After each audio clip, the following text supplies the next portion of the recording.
Hello everybody, my name is Shane and this is the Samsung Galaxy Z Flip 3, Samsung's latest foldable, flippable smartphone.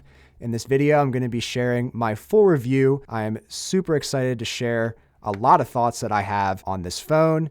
Just a preface for this video, I had used the original Galaxy Z Flip for over a year now, so I'm very knowledgeable with this Z Flip series. Just keep an open mind because honestly, when I first saw this original Z Flip, I personally thought it was a joke. I mean, what's the point of it? It just folds in half and it's like any other Samsung phone. So I ignored it for several months, but then opened up the idea to trying it and it became my favorite phone of 2020. So things can quickly change once you open up to the idea of these folding phones. You have to kind of think outside the box out of your conventional use of standard smartphones for as long as we can remember. So this phone is on sale at the time of this video. I'll have links down in the description if you want to check it out for yourself at any point.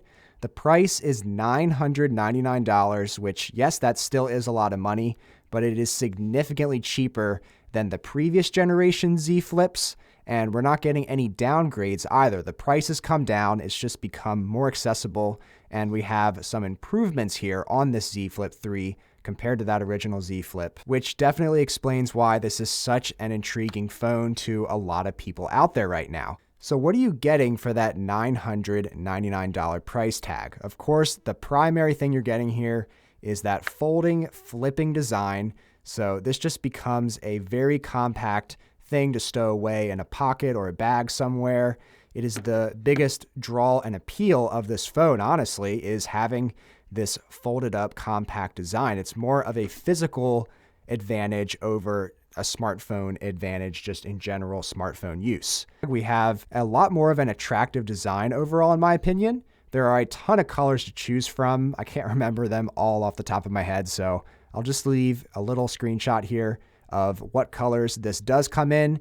I personally have the lavender color here. It comes in a glossy finish on the outside and it has a matte finish on the aluminum edges. We also have this really cool two-tone design here because of the functionality now of this larger screen. So this is your screen and camera area, and then it just makes for a really nice contrast here looking at the Z Flip 3 closed. In terms of what's in the box, there is really not a whole lot in here. You just have your phone itself, a charging cable, you'll have a SIM ejection tool, and honestly, that's pretty much it. There is no charger included with this phone. I mean, for a $1,000 phone, why not throw in a charger? I'm not a huge fan of that, but it is what it is. Starting with a physical tour of the Z Flip 3, on the outsides here, we have our volume rockers, we have a fingerprint scanner. On the right side, on the bottom, we have a Type-C port for 15-watt charging. We have one of the two speakers on this phone on the bottom here. We have two mics. Then on the left side, we have our SIM ejection tray, and this is our antenna for our 5G connectivity. But the thing I love about this phone on the outside here is that we have more of a flatter edge on this Z Flip 3 compared to the original Galaxy Z Flip, which had very rounded sidings. And it just felt like it could easily slip out of your hand. You couldn't always get a really good grip on it. But with this new siding here, it is a bit chunkier. It's a bit chunkier than on the original Z Flip, so just keep that in mind. But honestly, the hold in the hand, it feels extremely nice. I think it's definitely an improvement. It feels like I have a much better grip on it. And then, of course, on the flip side of that, we have the 6.7-inch 1080p 120 hertz AMOLED display. I know it's a mouthful. In easier terms to understand, this is Samsung's top of the line display that they'll have in any of their other phones. They've brought it now in full force to the foldable phone, which just makes it so much more appealing to me personally, because the original Z Flip had just a 60 hertz display. I would always just end up going back to my standard smartphones because I was just missing that 120 hertz. Now to have it here on the Z Flip 3, it is just such an amazing experience again, but it is just a difference that in your day-to-day use, you're just going to enjoy. It's a lot snappier. It's a lot smoother. Just all of your transitions and whatever you're doing on the phone is just buttery smooth. So having that experience now on this foldable phone that you can just fold up and take with you anywhere is just such a nice advantage to have, in my opinion. But more importantly, we have some physical upgrades on the internals of the phone as well. I'm not talking about a processor. Yes, the processor is upgraded, but the bigger upgrade on the inside is IPX8 water resistance rating. So technically, water can still get into the phone from the hinge, like on these two sides here, but the inside of the phone is sealed for water resistance, and that is such a huge thing for me personally. With my original Z Flip, I would be very protective of this phone. If it was ever raining outside, I wouldn't take it out with me. If I was going somewhere, I would have to leave it at home. And there were just a ton of scenarios, even just around the house, just if you're washing dishes or something, you can't have this close to you at the sink or whatever. So it's huge to me personally that the water resistance is here on the Z Flip 3. One of the biggest upgrades, in my opinion, honestly, on this Z Flip 3 is that the brightness of the display has gotten so much brighter. I'm talking 1200 nits of brightness on this phone, which in comparison with the original Z Flip, I don't know the exact spec, but it was a lot less bright than it is here on the Z Flip 3. And this has been so good for using this phone outside, because the original Z Flip, I honestly had a hard time seeing that phone outside. So I wouldn't really use it outside at all. I would just opt to not use it just because it did not look good in direct sunlight. But Samsung has significantly increased the brightness here on the Z Flip 3. I'll give you a side-by-side comparison. We are now on max brightness on this phone, and this phone is also at max brightness. And you can see here on the left side, my camera is blowing out the Z Flip 3 brightness just because I have my camera set on a certain setting. But it just gives you a good idea of how much brighter this Z Flip 3 display really is. It's kind of hard to tell on camera, but in person, I'm telling you, it makes a huge difference. It has made a huge difference for me in my personal use. Example, I was just on a road trip this past week with the Z Flip 3, and going on maps and navigation, it was just so much easier to see my phone up on the dash with the sun hitting right on the phone. So having that brightness is honestly a huge aspect for me, and I think for a lot of people, because the point of this phone is that it folds up, it's compact, it's great to take on the go. So when you're on the go, you want to be able to see your phone out and about wherever you are, no matter how bright or dark outside it is. And this also goes for the front display, which we'll jump into the front display in a bit here, but I will show you, you can up the brightness of this guy too. And look at that. It is just significantly brighter. Even though this is an always on display, it shows very vibrantly. So I just think it opens up more possibilities with this Z Flip 3 having that increased brightness. It's really a big deal. But on the flip side of having that brighter screen, it greatly affects the battery life. And this is probably the biggest downside of this phone, is that if you were coming from, say, a Galaxy S21 Ultra or other phone that has a very beefy battery, you're going to lose a lot of your battery life with this guy. If you are a heavy user like myself, like you are using your phone all day, every day, nonstop, this phone is probably not going to make it through the entire day for you. It didn't really make it through the entire day for me personally, but if you are a lighter user and you use your phone at about 50% brightness, you are going to get around 5 hours of battery life, which is what I've gotten, 5 hours of screen time. But I have to say that that max brightness greatly affects your battery life. I'm talking about taking twice as much battery consumption depending on what it is you're doing. On my maps here, for an hour and 17 minutes of usage, it used 29% of the battery. So if you have your screen on at max brightness, honestly, do not expect more than 4 hours of battery life on this phone. But if you're going to be at about 50% brightness, I use my phone for an entire day at that 50% brightness. I got 5 hours and 17 minutes of screen on time. Granted, 2 hours of that was watching YouTube, which takes less battery than other applications for sure, but only 20% for 2 hours of YouTube. That was honestly very good in my testing. Playing old school RuneScape, which is a 120 hertz refresh rate game, meaning it's going to be more battery hungry, took 16% in 1 hour. And then little over an hour of Stardew Valley, another game that I personally play a lot, and by the way, is enjoyable on this phone, even though it is a more narrow phone. Gaming was fine for me on the Z Flip 3. It took about 15% of the battery, and the biggest one here is the Google Maps, 27 minutes using just 5%. So that 50% brightness is really where I'm going to be sitting on this phone. And then when I need to have that increased brightness to see what it is I'm doing, then I will up the brightness. And I'm just going to have to keep a habit of not being on that max brightness. It is a limitation of the phone, to be honest, but it is what it is. Granted that this is a much thinner phone. It's 6.9 millimeters in thickness when you have it opened up like this. So they want to have two thinner sides coming together. I know personally, I would like to have a larger battery. I feel like I've seen some comments online about people wanting larger batteries, but it's just an interesting concept to me because it's hard to tell how thick would you want this phone to be before you're saying, hey, this is too heavy, it's too bulky, I really don't want to carry this with me. I would like to have a larger battery. I'm curious to know if you guys would prefer to have a larger battery, but personally, the battery, it's acceptable. You're getting 5 hours of screen on time if you're using it more moderately. But a great addition to this Z Flip 3 is this outer display. It is a 1.9-inch display, which doesn't sound like a whole lot, but it is a significant improvement over the original Z Flip. This had a 1.1-inch display, which in terms of comparison, I mean, this one on the left is just so much bigger. And you can see so much more stuff on it compared to the original Z Flip. You can see this just shows a couple icons. You do get the important information. I would use this as my timepiece a lot. If I wasn't wearing a watch, it was so easy to just press this and just quickly check the time here. But we also have an always-on display now on this Z Flip 3, so you're able to have this on at all times. I've personally turned mine off. It's just on a tap function, because it's just better for my battery life. It saves me about 5% each day.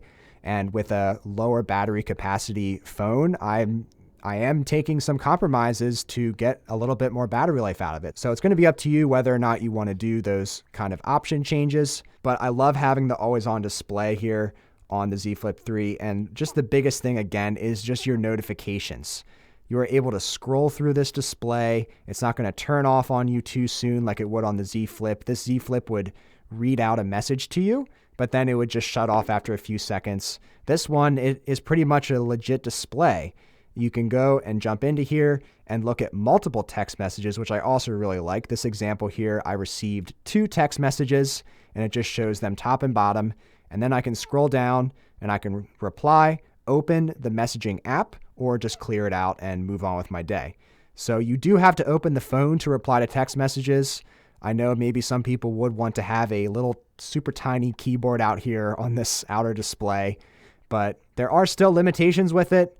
It still incentivizes you to actually open up and use the actual phone on the inside.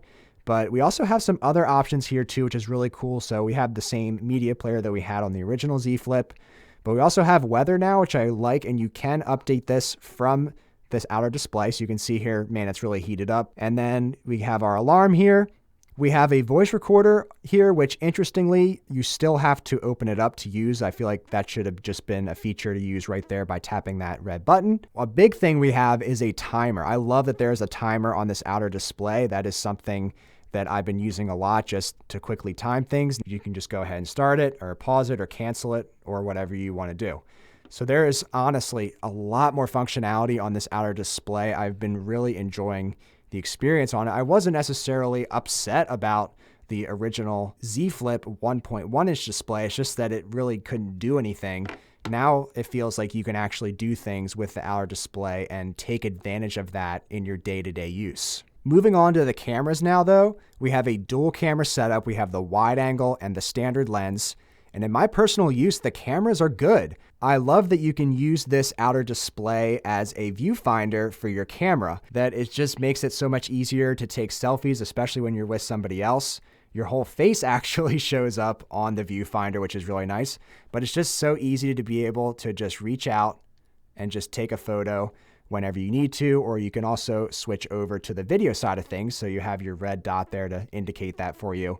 And then you can also switch between your wide angle and your standard lens zooms.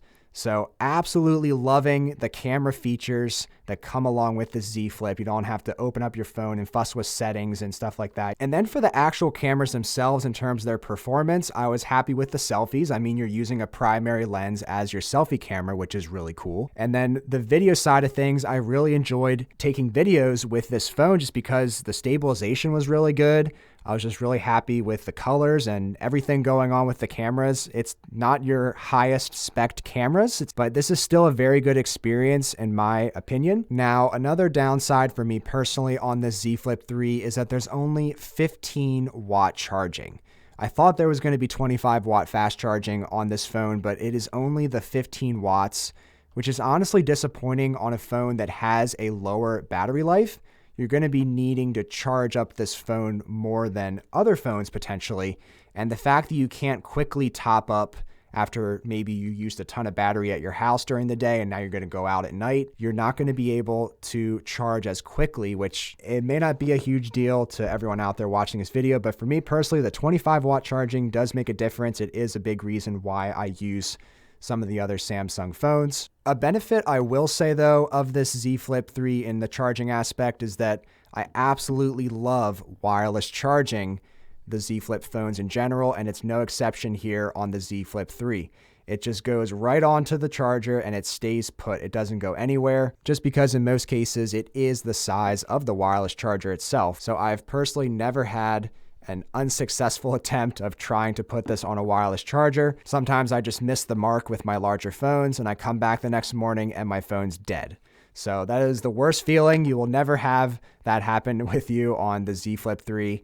And it has 10 watt wireless charging, but personally, I am always wirelessly charging my Z Flip 3 just because of the convenience factor of it. Something I am a huge fan of is the side fingerprint sensor on this phone. We do have face recognition on this phone as well.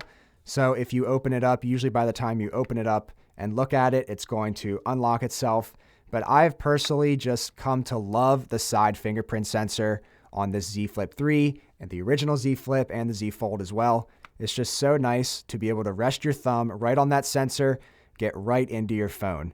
It's just kind of a natural thing that you just get used to once you use it for long enough. You just open it right up and just lay your thumb naturally right there, and it just brings you right into the phone for very quick and consistent unlocking. Love the fingerprint sensor, and it's built into the power button, so it also acts as your power button. In terms of that opening up and unlocking, the opening up of this phone is a little bit more rigid than it is on the original Z Flip. Just a quick comparison here with the original Z Flip.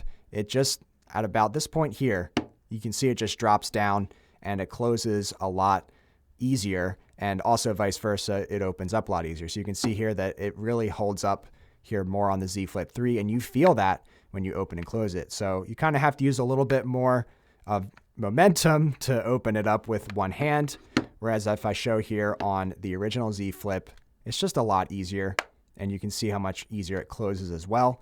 It really just glides open and shut. It's just a lot easier on that original Z Flip. So personally, this is a phone meant to be used for convenience. I feel like it's inconvenient to open it up with two hands. That's just my personal preference. I love to have that one-handed openability. That's just part of the fun factor of this phone. And that's going to bring me to my conclusion of the Z Flip 3 here, is this a better phone than, say, something like the S21 Ultra, which is coming in at the same price right now at around $1,000 or so? And the answer is no. It is not a better phone than my S21 Ultra here. There's just way better cameras on this phone. We have a larger display overall, which I just personally prefer. We have the 1440p resolution. There's just no compromises on a phone like this. And yes, there are a ton of upgrades on this Z Fold 3, but there are still some compromises to keep in mind for that $1,000 price tag. But with that said, the overall experience I've had with the Z Flip 3 has been extremely enjoyable. I absolutely love this design. It is the most fun phone out there right now. It's just hard to explain over the course of a video. It's nothing that you find on a spec sheet or anything. Just the overall personal experience after having taken this on a personal trip myself and having used the original Galaxy Z Flip for a very long time.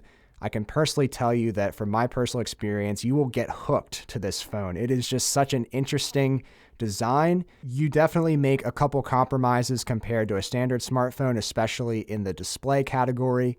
I did forget to mention earlier in the review that we do have a dual speaker setup on this Z Flip 3, which it just makes it so much better for watching content. I think that's why I kind of forgive the more narrow screen when watching videos and stuff, is because of having that dual speaker setup. So there are some excellent improvements here, but just keep in mind that you are still making some compromises. This is not the best Samsung phone that you can buy right now if you're looking just for the all-out best experience. This is the most fun Samsung phone, but you're also getting that same performance. You're getting the same screen. You're getting a lot of similarities. This is the closest thing we've gotten to a high-end Samsung phone in terms of the foldables. And in addition to that lower price is what makes it even more compelling as well. I'll be back in a few months to give more of a long-term review on this Z Flip 3, find out how it stands up from a durability standpoint, see if it's living up to some of those water resistance standards. That'll definitely be coming to the channel. So make sure you're subscribed for that. And let me know what your thoughts are on the Samsung Galaxy Z Flip 3 in the comments below. And if you enjoyed this video, then be sure to give it a thumbs up. And please consider subscribing to the Shane Symonds YouTube channel today and hitting that bell icon for notifications so you don't miss my next video. I hope to see you guys around for the next video. Thanks so much for watching. Take care.